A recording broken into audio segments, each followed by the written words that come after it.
l'église du Graal, c'est un peu le point d'attraction de Tréorantoc. L'église du Graal a été restaurée dans les années 40-50 par l'abbé Gillard, qui est juste là. L'abbé Gillard, il est né en 1901 et il avait des idées un petit peu particulières. Il disait que la vérité était un peu éparpillée dans plusieurs croyances. Il disait par exemple que ce qu'on voit n'existe pas, mais que ce qu'on ne voit pas existe bien. Et cela n'a pas plu à ses supérieurs. Ses supérieurs l'ont envoyé ici en pénitence, à Tréorantoc, le plus petit village du Morbihan.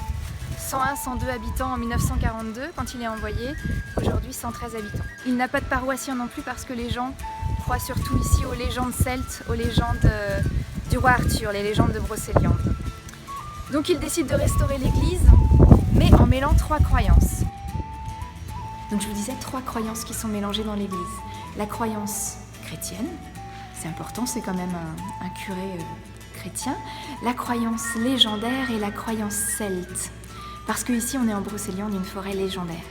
Et donc les légendes qui sont ici, ce sont les légendes du roi Arthur. On va voir la fée Morgane, la fée Viviane, Merlin l'Enchanteur. Et à la fin de la guerre, il va chercher 2 prisonniers allemands. Donc un des 2 va faire tous les tableaux qui sont dans l'église, le chemin de croix et tous ces tableaux-là. Et l'autre va faire toute la menuiserie.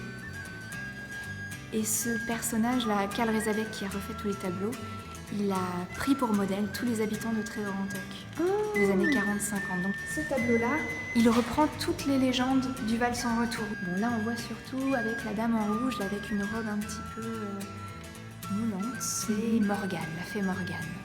Et le peintre a choisi la maîtresse d'école pour incarner Morgane. Non.